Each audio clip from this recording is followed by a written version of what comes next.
Hey, Monty's back, and we're talking about day 5. This is a checkpoint.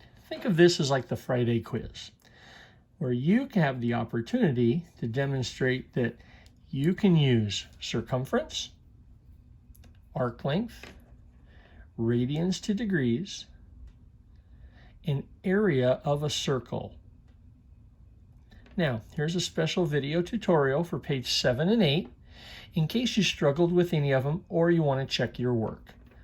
Don't watch this until after you've tried every problem, and then we'll go from there.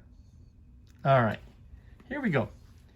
So, circumference, total distance around a circle, okay? So, radius is 20. So we have 2 pi times 20, so 40 pi. The answer in terms of pi. So 40 pi is the right answer. Now you saw this on the video tutorial earlier. If you want and you don't have a pi button, you can write 40 times 3.14 and get that answer. Number 2, arc length. The arc length. So we only want 30 of the 360 degrees. So first we find circumference, 2 pi r, 2 pi times 12. So we have 24 pi is the total distance around. We want the 24 pi, and we only need 30 of the 360. So 24 times 30 divided by 360 will give you the answer. If you want it and leave it in terms of pi, that's cool, but you don't have to. Number 3, arc length of the dark piece. Arc length of the dark piece. Well, if a straight line is 180 and they gave us 60, we need 120 degrees of the 360. They gave us diameter, so we've got to break that up into 2 pieces of 24. So total circumference, 2 pi r, 2 times pi times 24 gives us 48 pi. That's the entire circumference. We want a piece of it, 120 of the 360. So we have our 48 pi, and we need 120 of the 360. So do the math, 48 times 120 divided by 360. I would leave it in terms of pi, but you don't have to.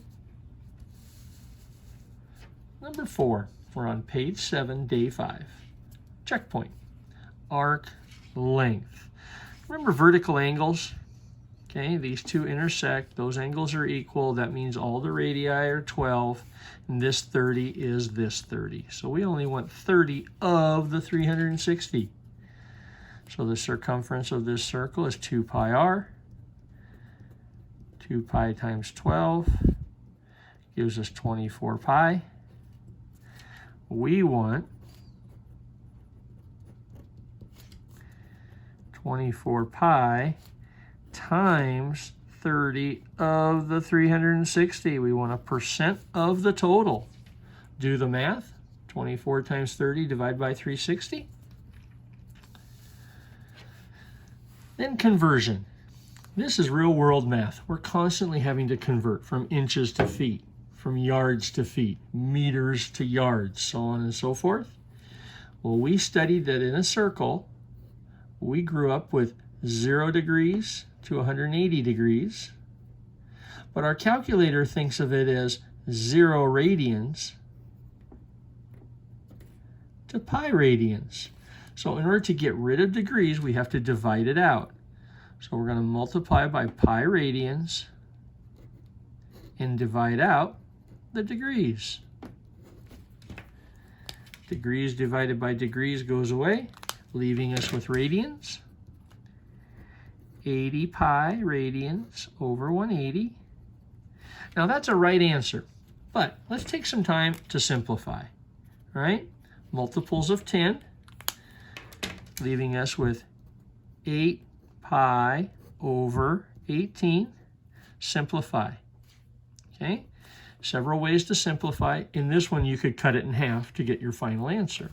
Okay, always take time to simplify. So that was page 7. Now let's take a look at page 8 and do the same thing. Hopefully you've tried all these problems before watching this video. Okay, now we're given radians and we want to get 2 degrees. So we're going to multiply by 180 degrees and divide out the pi radians. Radians divided by radians goes away. Pi divided by pi gives you 1. Hey, before we solve this, let's think. Do we actually know this answer in degrees? Sure we do. 0 degrees, 180 degrees. 0 radians, pi radians. Pi over 2, that's straight up. Pi over 2 is straight up. That's just 90 degrees. Let's see if we get that answer. So we cancel, divide, leaving us with 180 degrees over 2, which gives you 90 degrees. Yeah, nice job. We didn't even have to do the math. You could already visualize that answer. All right, now let's move from circumference to area. The area of a circle. So the total area of a circle is pi r squared. In this case, r is 15. Well, 15 times 15 is 225 pi. 225 pi gives us the area of the entire circle, but we only want 80 degrees of the 360. So we want the sector area. So we'll take the 225 pi and multiply by 80 over 360. Okay, let's do some math on that one. And we're going to take 225 times 80. 225 times 80, 18,000 pi over 360. And we're lucky. This one turns out to be a whole number, so 50 pi. Now remember, we want to have units. Yards squared. Yards times yards is yards squared. Again, if you don't have a pi button, multiply by 3.14 and you can get a different answer, but it's actually asking you to leave it in terms of pi. Okay. More area. Now, straight line is 180. If this is 120, that leaves us with 80. We're interested in this 80-degree piece of pi. They gave us diameter, so we need radius. So the total area, pi r squared,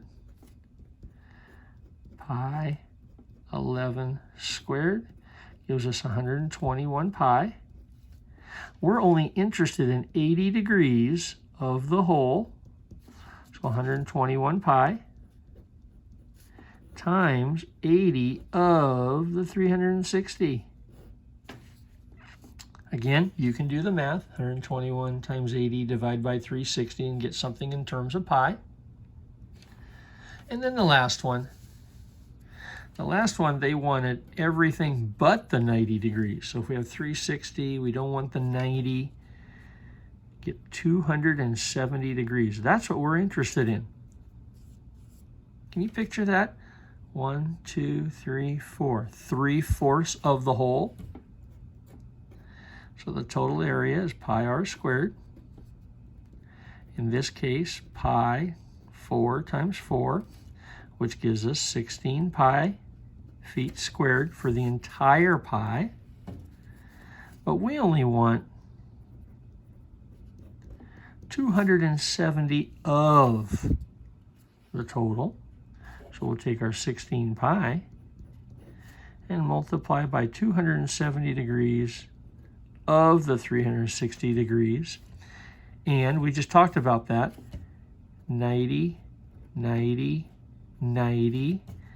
Simplify the numbers a little bit. We only want 3/4 of the total. All right, well, I didn't do the math because this is a checkpoint. I hope you take time to try every problem and get the right answers according to how you did it. And then we'll be back tomorrow on day 6. I think